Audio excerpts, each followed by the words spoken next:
번째 세션 이제 바이오에 조금 집중된 내용들을 다뤘다면 두 번째는 반도체 그리고 패키징 쪽 내용을 다루는 연사분들을 모셨습니다. 첫 번째 연사분은 단국대학교 화학공학과의 최준환 교수님이시고 최준환 교수님께서는 오늘 ICVD 고분자 전환 소재를 이용한 유연 신축성 반도체 소자 기술에 대해서 발표를 해주시도록 하겠습니다. 큰 박수로 와주시기 바랍니다. 감사합니다. 단국대학교 화학공학과에 있는 최준환입니다.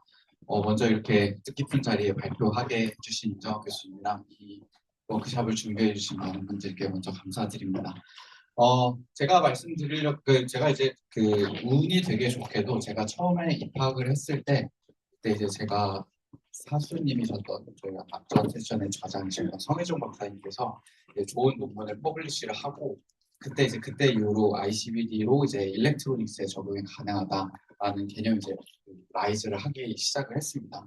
그래서 되게 시기도 좋고 운이 좋게도 그래서 많은 연구를 이제 옆에서 보고 배우면서 경험을 많이 할 수 있었는데 그래서 제가 많이 보여드리고자 하는 욕심에 슬라이드를 막 구성을 해보니까 한 50페이지가 나오더라고요. 그래서 이거는 안 되겠다 싶어가지고 막 덜어냈는데 그래서 좀 많아가지고 최대한 제가 중요한 내용 위주로 설명을 드리도록 하겠습니다. 네, 제가 오늘 발표드릴 내용은 ICVD 공정을 이용해서 절연막을 만드는 거고, 그 절연막 중에서도 특히 이제 유연 신축성 반도체 소자, 차세대 반도체 소자에 쓰일 수 있는 그런 절연막에 대해서 말씀을 드릴 거고, 절연막 소재뿐만이 아니라 그럼 이 ICVD 기반 절연막이 어떻게 일렉트로닉스에 쓰일 수 있는지, 그래서 뭐 이머징 어플리케이션 위주로, 그리고 특히 이제 메모리 소자를 위주로 해서 뒷부분에 말씀을 드리도록 하겠습니다. 네, 먼저 이제 소재에 관련된 얘기인데요. 제가 말씀드리고자 하는 내용 이제 절연막, 그러니까 게이트 다이렉트릭에 관련된 내용입니다. 이 게이트 다이렉트릭이 트랜지스터에 이제 적용이 될 거고, 그리고 이 트랜지스터가 모든 전자 소자를 구성하는 가장 기본적인 구성 요소이기 때문에 이 게이트 다이렉트릭도 나중에 이제 우리가 유연 신축성 전자 소재에 쓰이게 된다면 이 절연막 또한 같이 유연하고 신축성을 가져야 된다라는 부분이고, 그리고 이 절연막이 전체 이 동작 전압을 결정을 하기 때문에 최대한 얇고 튼튼한 절연막이 신뢰성 부분에서도 굉장히 중요하다고 볼 수가 있겠습니다. 그래서 고분자를 사용을 하게 되면 고분자를 사용을 하게 되면 이 고분자 물질 자체는 기본적으로 유연하고 뭐 그렇기 때문에 많이 쓰일 수가 있는데요. 사실은 일렉트로닉스 부분에서 이런 절연막 부분은 사람들이 뭐 연구를 많이 하고 있긴 하지만 엄청나게 많이 주목을 하고 있지는 않습니다. 그래서 뭐 새로운 이런 일렉트로닉스를 개발할 때 절연막은 그냥 커머셜 고분자 뭐 PS, PMMA 그런 거 그냥 사가지고 녹여서 절연막으로 쓰고 하는데 그래서 물질 자체가 이제 많이 개발된 역사가 많이 없습니다. 그리고 그것보다 더 이제 중요한 문제는 이 절연막이 이제 얇아져야 되고 되게 튼튼해져야 되는데 용액 공정을 기반으로 하게 되면 이게 두께가 정말 극단적으로 얇아졌을 때 이렇게 결함 같은 게 생기기 시작합니다. 그러면은 저 결함을 타고 이제 모든 누설 전류들이 결함을 타고 발생을 한다라는 문제점이 있어서 저희는 이제 ICVD 공정을 이용해서 이런 부분을 해결을 하려고 했고 이제 메커니즘과 관련된 내용 앞에서 임성학 교수님이랑 담임 연사분께서 잘 말씀을 해주셨으니까 일렉트로닉스에 쓰이려면 이제 최대한 얇고 튼튼하게 잘 만들어야 된다라는 장점, 그러니까 그런 요구 조건이 있기 때문에 그런 거 ICVD가 잘 충족을 시켜줄 수가 있고 그리고 이제 소재를 설계하는 데 있어서 기상에서 그냥 아무 물질이나 잘 이렇게 하면은 모든 물질이 다 잘 섞이기 때문에 소재 설계가 조금 더 자유로워진다. 그리고 특히나 이제 저희가 절연막에 쓰려면 어느 정도 가교 매트릭스가 있어야 되는데 그런 가교 구조를 도입하기가 쉽다라는 부분과 그리고 이제 유연 신축성 반도체 소재에 쓰려면은 당연히 이제 기판도 유연해야 되기 때문에 그런 열안정성이 좀 떨어지는 기판에도 쉽게 적용할 수 있다라는 장점으로 저희가 연구를 했었습니다. 그래서 제가 이제 입학할 때 반응이 좀 느린 것 같습니다. 제가 입학할 때 딱 이 논문이 이제 퍼블리시가 됐습니다. 제가 3월에 입학했는데 아마 제가 제 기억으로 3, 4월에 나왔던 걸로 기억을 합니다. 그래서 PVC-3라는 절연막이 이제 6나노미터의 정말 극단적으로 얇은 두께에서도 절연 내력이 이제 유지가 된다. 아직도 제가 알기로는 고분자 단독막으로 가장 얇은 두께에서 절연 신뢰성이 나오는 물질인 걸로 알고 있습니다.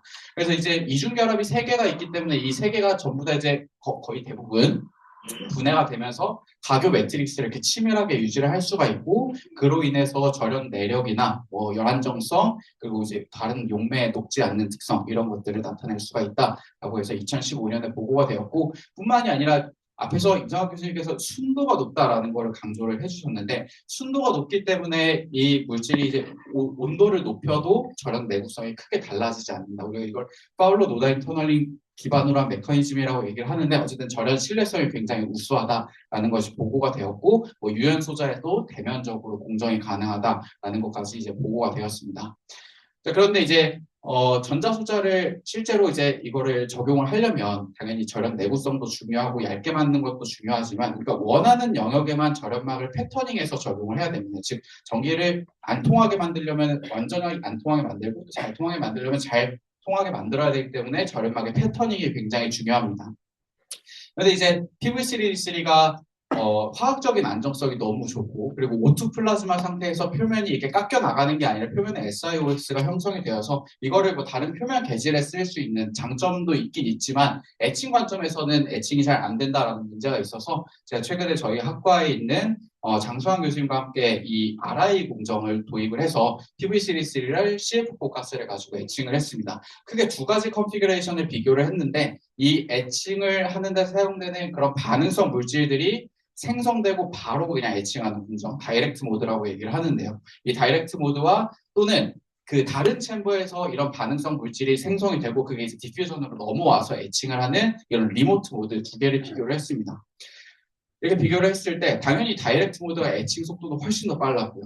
근데 리모트 모드는 에칭 속도는 느렸는데 표면의 결함 생성을 최소화한 형태에서 에칭을 할 수 있다라고 저희가 최근에 보고를 했고 여기에다 이 에칭 속도가 이제 느려지다 보니까 그럼 여기에다 O2 가스를 살짝 섞게 되면 조금 더 에칭 속도가 빨라질 수가 있다라고 해서 저희가 뭐 알겐겐 그 디바이스 기반의 이런 그 적용을 했을 때 요 에칭하고 나서 이쪽 인터커넥트가 잘 되어가지고 소자가 잘 구동한다라는 내용까지 최근에 이제 보고를 했습니다.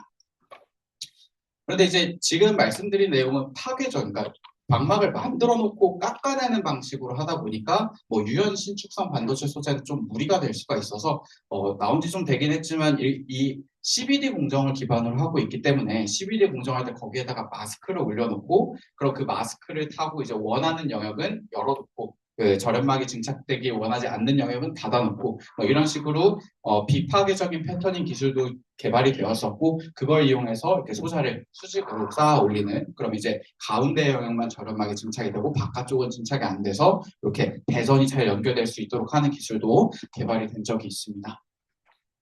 그럼 이제 너무 좋은 절연막이 이제 개발이 됐으니까 이제 그럼 그 다음은 어떻게 해야 될 것인가? 물론 PV3D3가 가장 신뢰성이 있고 제일 좋은 절연막이지만 물질을 좀 다양하게 하는 게 또 어플리케이션에 따라서 어떤 어플리케이션에서는 또 물질의 요구 조건이 좀 달라질 수가 있기 때문에 그래서 이제 제가 했던 연구는 하이K 절연막을 만드는 것이었습니다. 그래서 이 안에 극성 자금기가 있으면 이제 뭐 우리가 전압을 걸어 주었을 때 다이폴이 잘 움직일 수가 있으니까 유전율이 높아질 수가 있고 이거를 가교 매트릭스를 도입을 해가지고 이제 절연막을 만들었고요. 서로 다른 두 물질을 섞어서 만들었으니까 이제 왼쪽에 얼마나 들어가냐, 오른쪽에 얼마나 들어가느냐에 따라서 뭐 절연 신뢰성이나 유전율 같은 부분에서 이제 최적화를 했습니다. 그래서 최적화된 조성을 고분자 절연막이 되게 얇은 두께에서도 뭐 ICBD 공정의 장점 때문에 컨포멀하게 증착이 잘 되었고 이렇게 20나노미터 두께에서도 절연 내구성이 잘 유지가 된다라고 이제 개발을 했었고요. 그리고 이게 유전율 특성을 보니까 ALD로 증착된 알루미나랑 되게 비슷한 정도의 유전율이나 비슷한 정도의 절연 내구성을 나타내고 있어서 그러면 AL톡실에 비해서 뭐가 좋을까? 당연히 유연성이 좋겠다라고 해서 두 개를 비교를 했을 때 구부렸을 때도 절연 내구성이 잘 유지가 된다라고 이제 보고를 한 적이 있었습니다. 여기까지 이제 연구를 했는데 이게 좀 아쉬웠던 점이 가교제를 넣으니까 유전율이 거의 절반 이하로 뚝 떨어지는 문제가 있어서 그럼 이거는 이제 분자 수준에서부터 우리가 다시 좀 설계를 해야 된다. 즉 이렇게 이중결합이 두 개가 있는 물질이 적용을 해서 이쪽 매트릭스랑 저쪽 매트릭스랑 이렇게 치밀하게 연결을 해주는 건 당연히 필요한데 그러면 이게 부피가 너무 크다 보면은 얘가 차지하는 그 밀도 때문에 유전율이 너무 많이 감소를 하니까 요 가운데에 있는 이 탄소 간의 결합의 개수를 줄였습니다. 줄여가지고 마찬가지로 절연막을 개발을 했고 그렇게 개발을 했을 때 네, 이론적으로 유전율이라는 거는 상대적인 부피비에 따라서 결정이 되고, 그리고 이제 그 각각의 컴포넌트의 유전율에 따라서 이제 결정이 되게 되는데, 그럼 우리가 이 왼쪽 크로스링커를 도입을 하는 게 반드시 필요하지만, 그러면 그때 이 부피를 좀 줄이게 되면은 유전율 감소가 조금 더 완화될 수 있다라고 이론적으로 이제 계산을 할 수가 있었고, 이걸 이제 실제 실험 결과 기울기가 체인 X가 줄어들었을 때 기울기가 좀 더 완만하게 떨어지는 거를 관찰을 할 수가 있었습니다. 그래서 이 연구들을 저희가 50나노미터 이게 굉장히 얇은 두께에서도 현재까지 가장 높은 유전율을 나타내는 것으로 알고 있습니다. 그리고 이 절연 물질들이 유연전자 소재에 적용을 했을 때 구부리, 이 2.44%라고 해서 숫자가 좀 작아 보이긴 하는데 거의 플라스틱을 거의 구부리는, 그러니까 거의 접는 수준으로 구부려야 이 정도 스트레인이 나오거든요. 그래서 이 정도 스트레인에서도 안정적으로 디바이스가 잘 동작을 한다라는 내용까지 보고를 할 수가 있었습니다. 네, 그러면 이제 그 다음으로는 어떤 거를 할 수 있을 것인가 좀 생각을 해보다가 이제 유무기 복합막을 한번 만들어 보자. 그럼 무기 소재는 최대한 좀 쉽게 만들 수 있어야 되니까 알루미늄 전극을 증착을 해놓고 거기다가 플라즈마를 세게 때리면은 요 표면에 Al2O3가 형성이 됩니다. 거기 위에다가 저희가 만들었던 하이케이 절연막을 증착을 하고 절연막, 그러니까 고분자 두께가 늘어나면 늘어날수록 절연 내구성도 같이 증가한다는 것을 확인을 했는데, 두꺼워지면 두꺼워질수록 이제 동작 전압을 낮추는 데 있어서는 불리하니까, 그럼 이게 최적화 포인트를 좀 잡아야 되겠다라고 해서 5나노미터 간격으로, 사실 고분자 방막의 두께를 5나노미터 간격으로 이렇게 정밀하게 조절을 한다는 것 자체가 일단 쉽지가 않습니다. 근데 ICB 동정은 그게 가능하기 때문에 이렇게 최적화를 할 수가 있었고, 우리가 고분자를 한 10나노미터 정도 요 AL2O3 위에다가 도입을 하니까 모빌리티도 굉장히 좋아지고 계면에서 뭐 안정성도 굉장히 좋아진다라고 이제 그 옵티마이즈를 했었고요. 그 다음에 이거 이제 되게 얇으니까 제가 총 절연막의 두께가 15나노미터로 엄청나게 얇으니까 이게 진짜로 신뢰성이 있는가 싶어서 30시간 동안 이제 디바이스를 구동을 시켜봤습니다. 네, 이거 그 30시간 동안 거기 앞에서 이제 먹고 자고 하면서 측정을 했는데 거의 달라지지 않는 걸 확인을 할 수가 있었고, 또 이제 뭐 그 심사하시는, 그러니까 논문을 심사하시는 분들 관점에서 봤을 때 아니 뭐 디바이스 하나 잘 나온 거 가지고 이렇게 한 거 아니냐라고 좀 태클을 걸릴 수도 있을 것 같다라는 생각이 들어서 이제 지도 교수님과 상의를 해서 요 우리가 마스크가 이렇게 생겼고 여기 있는 거 전부 다 측정했더니 100% 수율이 잘 나옵니다. 그래서 보고를 했었습니다. 네, 그 다음에는 이제 신축성 절연막에 관련된 내용인데, 저희가 처음에 TV나 뭐 디스플레이 쪽을 생각을 해보면 이 커브드 TV가 먼저 나왔었고, 유연한 게 먼저 나왔었고, 그 다음에 접을 수 있는 거, 폴드나 플립이 나왔었고, 그래서 그 다음은 무엇일까? 늘어날 수 있는 게 그 다음일 것이다 라는 게 지금 많이 중론이 되고 있는 것 같습니다. 그러면은 절연막 자체도 이제 늘어날 수 있어야 되는데, 늘어나게 만들려면 또 그냥 유연하다라는 거랑 늘어난다라는 거는 완전히 얘기가 좀 다릅니다. 그래서 옵티마이즈 하기는 되게 어려운데, 그런데 이 물질을 디자인하는 방법은 거의 비슷합니다. 소프트한 물질이랑 하드한 물질이랑 잘 섞어가지고 소프트하게만 하면 될 것 같은데라고 생각이 드실 수도 있겠지만, 얘를 늘어나는 게 문제가 아니라 놓으면 다시 줄어들어야 되니까 그게 신축성이니까, 그래서 이게 하드 세그먼트를 같이 넣고 이 조성을 둘 사이의 조성을 잘 옵티마이즈를 하면 저희가 40% 정도 늘어났을 때도 저런 내구성을 잘 유지를 한다. 그럼 그때 있어서 이런 조성 제어가 굉장히 중요하다라고 이제 보고를 했었고요. 그리고 이거를 이제 ICBD 공정의 장점이 이거를 대면적으로 만들 수 있다는 거니까 이렇게 늘어나는 이런 신축성 조사를 대면적으로 만들었고 뭐 잘 구동한다. 네, 늘어나는 조건에서도 잘 구동한다라고 보고를 한 적이 있었습니다. 자, 그러면은 앞에서 얘기했었던 하이케이 물질 그리고 그 다음에 신축성 이 두 개를 합쳐서 신축성인데 하이케이를 가지는 물질도 만들어 보자 해가지고 극성 작용기를 가지고 있으면서 소프트한 거랑 그리고 하드 세그먼트랑 두 개를 섞어가지고 유전율도 높으면서 화학적 조성을 최적화했을 때 유전율도 좀 높게 유지하면서 한 80% 이상 늘어날 수 있는 절연막을 저희가 만들었고, 이 연구는 이걸 이용해서 이제 실제로 그 반도체도 진짜 고분자 반도체를 썼습니다. 고분자 반도체를 썼을 때 50%까지 이렇게 늘려놓은 상태에서 동작을 시켜도 거의 0%랑 많이 달라지는 게 없다라고 저희가 리포트를 했었고, 그리고 5 곱하기 5 트랜지스터 한 25개 정도 만들었을 때 다 잘 구동한다라고 해서 저희가 이 신축성 절연막을 개발을 했습니다. 그 다음에 이제 그 일렉트로닉 좀 더 그 전자소자 관련된 내용을 좀 말씀을 드리려고 하는데 시간 관계상 좀 빨리 서둘러야 될 것 같습니다. 주로 메모리 소자를 위주로 말씀을 드릴 텐데요. 저희가 이제 절연막이 여러 가지가 많습니다. 앞에서 말씀드렸듯이 이제 하이케이 절연막도 있고 얇은 두께에서 우수한 특성을 나타내는 절연막도 있고 그러다 보니까 이 이론적인 내용인데 메모리 소자에서는 결국에는 요 반도체 쪽에 있었던 이 전하가 이 플로팅 게이트라고 하는 이 중간에 이렇게 들어가야 정보가 저장되는 겁니다. 반대로 튀어나오면 정보를 잃어버리는 거고요. 그러면 우리가 절연막을 설계하는 관점에 있어서 얘가 정보를 저장을 시켰을 때 잘 유지하고 있는 것도 당연히 제일 먼저 중요하지만 그러면 얘가 이 전하가 들어갈 때 낮은 전압에서 들어갈 수 있어야 조금 더 소비 전력을 낮출 수 있다. 그럼 그 낮은 전력에서 전하가 들어가게 하기 위해서는 이 아래층에는 유전율이 높은 걸 써야 되고 위에 층에는 유전율이 낮은 걸 써야 된다. 이런 거 이론적으로 이제 계산한 결과가 있습니다. 그럼 이제 저희가 ICBD를 이용하면 하이케이 절연막도 있고 로우케이 절연막도 있으니까 이런 설계를 기반으로 해서 주로 메모리 소자를 개발을 했었고요. 그래서 최근에 이제 2차원 반도체가 또 많이 연구가 되고 있는데 기존의 ALD 공정은 이 2차원 반도체는 표면에 결함이 없어가지고 ALD 프리커서가 달라붙을 그 디펙이 없습니다. 그래가지고 얇게 균일하게 증착을 하기가 어려운데 그 VCD, 그 ICBD 절연막을 이용하게 되면 그 물리적으로 흡착이 되는 거기 때문에 이렇게 댕글링 본드가 없는 2차원 반도체 표면에서도 잘 흡착이 돼서 반막이 만들어질 수가 있다. 그리고 절연막을 제가 앞에서 설명했던 그런 절연막 디자인 룰에 의거해서 저전압 구동에서 되게 신뢰성 있는 메모리 동작을 가능하게 했다라는 내용이고요. 그럼 이제 메모리는 만들었는데 이 메모리 말고 또 뭐 이거를 어디다가 또 쓸 수 있을까를 생각을 해봤는데 이건 좀 그 일렉트로닉스적인 내용이라서 간단하게만 설명을 드리겠습니다. 트랜지스터를 두 개를 연결하면 인버터가 만들어지고요. 그럼 그 인버터가 되면 비로소 0과 1을 구분을 할 수가 있게 됩니다. 우리가 이진법으로 보통 구동을 하니까 0과 1로 구분을 하게 되는데 그러니까 요 트랜지스터가 두 개가 있을 때 요거는 극성이 달라서 요쪽이 그러니까 요쪽이 전압이 증가하는 쪽입니다. 그러면은 파란색이 켜지면 1, 빨간색이 켜지면 0 이렇게 구분을 할 수가 있습니다. 그런데 우리가 어떻게 트랜지스터를 잘 만들면은 이 파란색 곡선이 이렇게 애매하게 전류가 있는 상태를 유지를 시켜줄 수가 있습니다. 그래서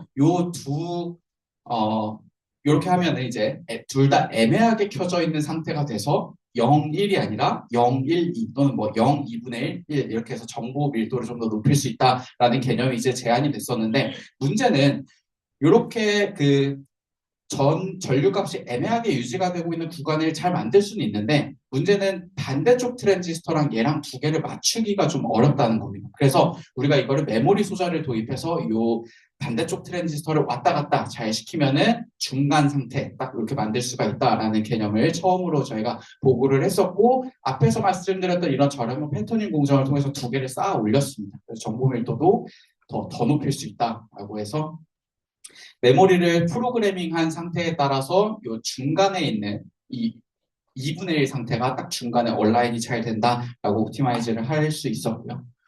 그 다음에는 이거를 이제 반대쪽 트랜지스터가 아니라 그 PN 정션으로 만들면 이렇게 그 전류값이 애매하게 유지되는 이런 상태를 만들 수 있다라고 제가 말씀을 드렸는데 그럼 여기에다가 플로팅 게이트 즉 여기다가 이제 메모리 구조를 여기다가 도입을 하게 되면 원할 때는 0, 1, 2로 구분하고 원하지 않을 때는 뭐 0, 1로 구분하는 그걸 왔다 갔다 해서 2진 논리회로 3진 논리회로 이렇게 왔다 갔다 할 수 있다라는 개념도 저희가 보고를 한 적이 있었습니다. 그 다음에는 그러면 이렇게 반도체가 두 개가 있을 때 각각 따로따로 프로그래밍하면 뭐가 어떻게 될 것인가 라는 이 궁금증도 생겨가지고 이게 이렇게 PN으로 반도체를 두 개를 이런 식으로 이제 트랜지스터를 만들게 되면 그 출력 특성이 이렇게 바뀝니다. 이게 거의 그 정규 분포랑 좀 비슷하게 생겼거든요. 이 정규 분포라는 거는 자연 현상을 설명하는 데 있어서도 굉장히 중요하고 최근에는 뭐 부동산 값 예측하는 데도 쓰인다고 하더라고요. 그러면 우리가 이 정규 분포를 어떻게 하면 잘 제어를 할 수 있을 것인가? 그럼 PN이 이렇게 두 개가 같이 있을 때만 이게 나오게 되니까 N타입만 프로그래밍하거나 P타입만 프로그래밍하거나 이러면 이 정규분포 값이 왔다 갔다 할 수 있다. 근데 이건 지금 보면은 왼쪽으로 움직이면서 크기가 같이 커지고 있으니까 이걸 조금 더 독립적으로 제어를 하려면 뭐 같은 극성으로 이렇게 프로그래밍을 하면 왼쪽 오른쪽으로 정규분포가 왔다 갔다 하고 반대의 극성으로 가지고 프로그래밍을 하게 되면 위아래로 왔다 갔다 하고 뭐 이렇게 해서 정규분포를 많이 만들어낼 수 있다. 자, 그럼 우리가 확률분포를 많이 만들었는데 이거를 어디에다가 쓰일 수 있을까를 좀 생각을 해봤습니다. 그래서 요즘 자율주행 뭐 이런 얘기가 많이 나오고 있는데 사실 자율주행도 되게 어려운 기술이지만 생각해보면 그 차가 돌아다니는 거는 2차원입니다. 높이를 고려를 하지 않아도 되죠, 사실상. 그러면 우리가 이 정규분포를, 그러니까 확률분포를 많이 만들어낼 수 있는 거를 어디에다가 쓸 수, 조금 더 극단적인 케이스로 드론이 날아다니는 거는 3차원 공간 안에 있으니까 그럼 이 3차원 공간에서 마치 그 로봇 청소기가 처음 돌리면 얘가 이렇게 처음에 이제 맵 만들듯이 이렇게 드론이 날아다니면서 우리가 만들었던 이 트랜지스터를 가지고 이 장애물을 만날 확률, 만나지 않고 지나갈 확률 뭐 이런 거를 컨트롤할 수 있다라는 걸로 해서 사실 이거는 저희가 직접 뭐 드론을 날린 건 아니에요. 요 얻어진 신호를 시뮬레이션에 집어넣었더니 이렇게 드론이 자기 길을 잘 찾아서 가더라 뭐 이런 식으로 이제 보고를 한 적이 있었습니다. 그 다음에 앞에서 말씀드렸던 메모리는 중간에 메탈층이 들어가 있습니다. 그래서 그 메탈층 중간에 이 전화가 포획이 되니까 트래핑이 되느냐 빠져나가느냐 그거에 따라서 프로그램 이레이즈를 구분을 할 수가 있는데 제가 이제 그 학교하면서 배웠던 것 중에 하나는 이 절연망만 그냥 두 층을 놓고 그 중간에 메탈층이 없어도 이렇게 메모리 동작이 가능하다라는 걸 이제 볼 수가 있었고 여기 중간에다가 그러면 이거 전화를 포획시킨 거를 잘 이렇게 감싸고 있을 수 있는 그런 고분자를 도입을 하게 되면 더 정보 저장할 수 있는 이 정보를 안 잃어버리고 잘 유지를 하게 된다. 이런 거를 이런 개념이 이제 보고가 된 적이 있습니다. 즉 절연망만 두 층이 있어도 그러니까 고분자 절연망만 두 층이 있어도 그 두 층 사이에 요 두 개의 층 사이에 전화가 트래핑이 되거나 나가는 거에 따라서 이제 정보가 저장되거나 없어지거나 이런 거를 구동을 할 수가 있다는 개념이 보고가 됐는데 그럼 여기서 좀 나아가서 절연망만 그냥 두 층을 만들고 그걸로 메모리를 쓰는 게 아니라 최근에 이제 관심을 가지게 그러니까 최근에 이제 그 사람들이 많이 관심을 가지고 있는 분야가 뉴로모픽이나 인간의 뇌가 정보를 처리하는 방식을 따라서 하는 건데요. 그리고 우리가 인간의 뇌는 뉴런과 시냅스, 제가 바이오 전공은 아니지만 뉴런과 시냅스로 이루어져 있는데 한쪽 뉴런에서 반대쪽 뉴런까지 갈 때 이 중간에 있는 시냅스가 그 정보가 얼만큼 중요하느냐에 따라서 판단을 하게 됩니다. 즉 중요한 정보는 많이 가중치를 많이 줘서 넘기고 안 중요한 정보는 그냥 제거해버리고 이런 시냅스를 한번 만들어 보자라고 해서 이 시냅스라는 거는 결국에 그러면 우리가 이 상태수를 가장 많이 만드는 것이 중요합니다. 그거를 이제 절연막 두 층을 가지고 만들었었고 저희가 저온 공정으로 물론 페릴렌도 들어가 있고요. 그리고 ICVD도 들어가 있어서 저온 공정으로 이제 소자를 만들 수가 있기 때문에 좀 부끄럽긴 하지만 제 명함에다가 이제 소자를 만들어 가지고 구현을 시켰습니다. 실제로 다 명함에서 나온 데이터입니다, 이거. 그래서 요 빛과 전기 신호를 다 같이 주게 되면은 프로그래밍이 가능하고, 그러니까 기본적인 그 컨벤셔널한 전통적인 메모리 오퍼레이션이 가능하고, 만약에 우리가 이거를 전기 신호를 안 주고 빛만 주게 되면은 요 시냅스 동작이 가능해서 중간에 이 시냅스가 얼만큼의 정보의 중요도를 가지고 다음 뉴런으로 넘길 것인지 그거를 조절을 할 수가 있다라는 거를 최근에 이제 보고를 했습니다. 그래서 요거는 저희 학생이랑 한양대학교 유호철 교수님이랑 같이 연구를 했었던 내용이고요. 그래서 좀 요약을 해보면 ICVD 고분자를 가지고 이제 소재도 잘 만들 수 있고 유연 신축성 소재도 만들 수가 있고 그리고 제가 오늘 시간 관계상 좀 자세하게 설명을 못 드리고 다 그냥 뒤로 아쉽게 넘겼던 내용인데 이 고분자가 그냥 썼을 때 반도체 소자가 잘 구동하는 건 아닙니다. 반도체와 고분자 소재의 계면 사이의 어떤 최적화 과정도 필요한데 그런 연구도 많이 이루어져 있고요. 그다음에 뭐 트랜지스터를 기반으로 한 논리 회로 그리고 뭐 뉴로모픽 전자소장 이런 쪽도 많이 연구가 되고 있고 이것도 이제 앞에서 말씀드렸던 확률 분포는 말씀을 드렸는데 요 말고도 이제 그 맵리스터라는 또 다른 소자도 있긴 있습니다. 그것도 이제 시간 관계상 제가 너무 아쉽게 저희 학생이랑 한 결과도 있는데 시간 관계상 말씀을 다 못 드렸고요. 그래서 어쨌든 제가 말씀드리고자 하는 내용은 유연 신축성 반도체 소자에서 그러니까 기존에 그럼 우리가 왜 유연해야 되고 왜 신축성이 있어야 되냐 당연히 인간 친화 단순화적으로 우리가 이런 소재나 소자를 사용을 해야 된다라는 건 당연한데 성능 부분이 가장 좀 어려운 것 같습니다. 기존의 실리콘이 너무 좋으니까 그럼 이거를 성능을 올려봐야 좀 안 될 것 같거든요. 성능을 아무리 올려도 기존의 실리콘을 이기기 어려울 것 같으니까 그러면은 우리가 실리콘이 못하는 거를 한번 단위 소자에서 해보자 뭐 이런 미션을 가지고 좀 연구하고 있는데 네, 열심히 하고 있습니다. 네, 그래서 발표는 여기서 마치도록 하겠습니다. 네, 들어주셔서 감사합니다. 네, 좋은 발표 감사드립니다. 혹시 플로어에서 질문 있으시면 갖도록 하겠습니다.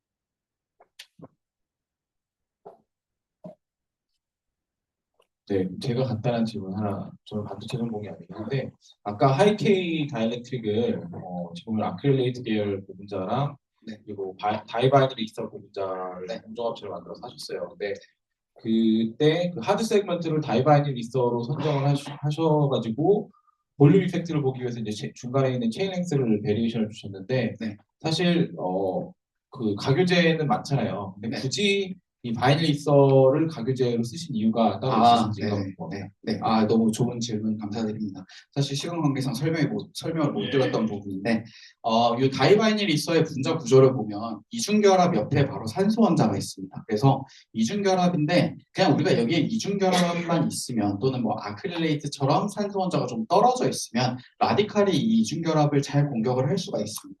그런데 요 이중결합이 바로 옆에 산소 원자가 있으면, 그냥 가벼운 라디칼이 와서 그 반응을 못 합니다. 그러니까 라디칼이라는 거에 이 라이프 타임도 짧고 얘가 공격해서 뭐 라디칼을 만들어내는 그 확률도 적고 그 두 개를 곱하다 보니까 거의 사실상 불가능하다는 건데 아크릴레이트가 만약에 라디칼이 되면 얘랑 이 아크릴레이트 라디칼의 그 라이프 타임은 상대적으로 좀 길어지기 때문에 그러면 얘도 이제 같이 가서 반응을 할 수가 있다. 그러면은 결과적으로 라디칼 폴리머라이제이션을 시킬 때 CA를 기반으로 한 거는 100%, 그러니까 얘는 호모폴리머가 되지만 이 다이바이닐리서는 호모폴리머가 안 된다는 얘기고 그럼 이 두 개를 섞을 때 바이닐리서를 아무리 많이 집어넣어 봐야 50%를 못 넘는다라는 얘기가 되죠.